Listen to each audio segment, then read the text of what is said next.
سینکڑوں سال پہلے، آج کے کسی عالم کی بات بتاتا تو لوگ انکار کر، سینکڑوں سال کہتے ہیں بلخ میں قحط پڑ گیا، لوگ ہجرت کر کے سمرقند آ گئے، ایک سیدوں کا خاندان بھی آیا، ایک ایسی خاتون بھی آئی جس کے ساتھ 3 بیٹیاں تھی، بیٹا بھی کوئی نہیں، خاوند فوت ہو گیا۔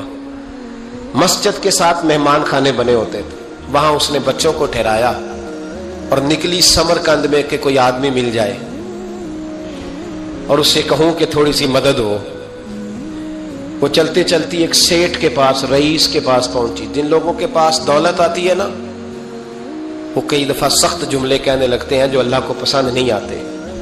وہ سیٹھ کے پاس گئی تو جا کے کہنے لگی میں غریب ہوں، پریشان ہوں، بلخ میں قحط ہے، سارا زمانہ جانتا ہے، تو میں اس لیے سمرقند آئی ہوں، بیٹیوں کا ساتھ ہے، نہ رہنے کو جگہ ہے، نہ کھانے کو روٹی ہے، نہ پہننے کو کپڑا ہے، مہربانی کر تھوڑی مدد کر۔ کہنے لگا ہو کون؟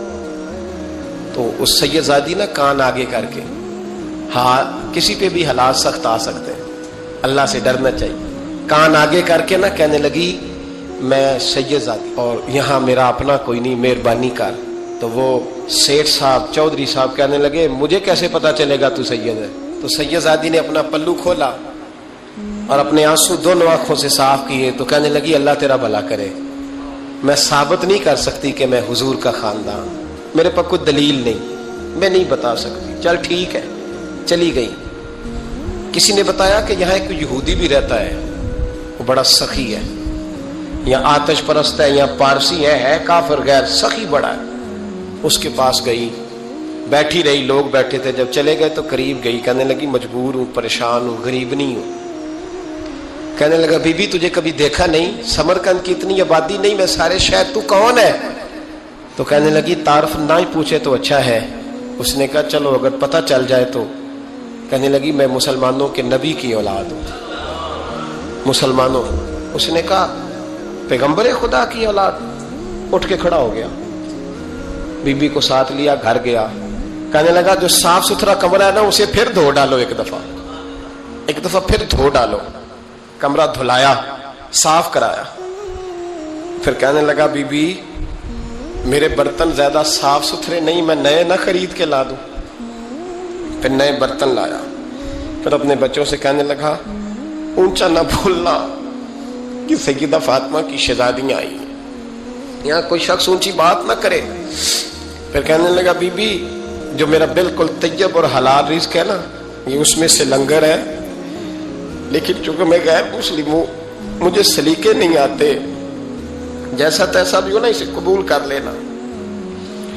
خاتون کو کہنے لگا یہ گھر ہے، جب تک جی چاہے یہاں رہنا، اور دیکھنا ہو سکے تو رات اپنے نبی سے سفارش کرنا، میرا بھی کوئی مسئلہ، میری بھی کوئی قبولیت کہیں ہو جائے۔ وہ مسلمان کہلانے والا رات کو سویا، کہتے جنت سجی ہوئی ہے، لوگ جنت میں جا رہے ہیں، لائنیں لگی ہوئی ہیں، نبی پاک لوگوں کو جنت میں بھیج رہے ہیں۔ میں بھی دوڑ کے لائن میں لگ گیا، فرشتے نے میرا بازو پکڑا، کا پیچھے ہٹ۔ تو میں دوڑ کے حضور کی بارگاہ میں گیا، میں حضور سارے جنت میں جا رہے ہیں، یہ مجھے نہیں جانے دیتا۔ تو نبی پاک نے فرمایا تو کون ہے؟ کہ یا رسول اللہ میں مسلمان ہوں۔ کہتے حضور مجھ سے فرمانے لگے کوئی دلیل ہے تیرے پاس؟ دلیل ہے کوئی تیرے پاس؟ میں چپ کر گیا۔ فرمایا میری بیٹی تیرے دروازے پر آ ہی گئی تھی تو دلیلیں پوچھنے لگ گیا تھا۔ ہمیں جا دوڑ جا۔ سویرے آنکھ کھلی تو گلیوں میں ڈھونڈتا پھرتا ہے، تلاش کرتا پھرتا ہے، کونے کونے میں جاتا ہے وہ سادات کا گھرانہ کہاں گیا۔ ڈھونڈتے ڈھونڈتے اس غیر مسلم کے دروازے پہ جا کے پہچان لیا تو کہنے لگا خدا کا واسطہ جو تو نے نوکری کی ہے نا ان کی مجھ سے 11 گنا لے لے، یہ سادات کا گھر مجھے دے دے۔ تو کہنے لگا کل تو آتا تو شاید بات اور ہوتی، آج بات اور ہے۔ اس نے کہا مہربانی کر۔ کہا نہیں کل تو آتا تو معاملہ اور تھا، آج معاملہ آج اور ہے، رنگ بدل گیا ہے، حالات تبدیل ہو گئے ہیں، اب تو دیکھ تاک کے آیا، جا دوڑ جا۔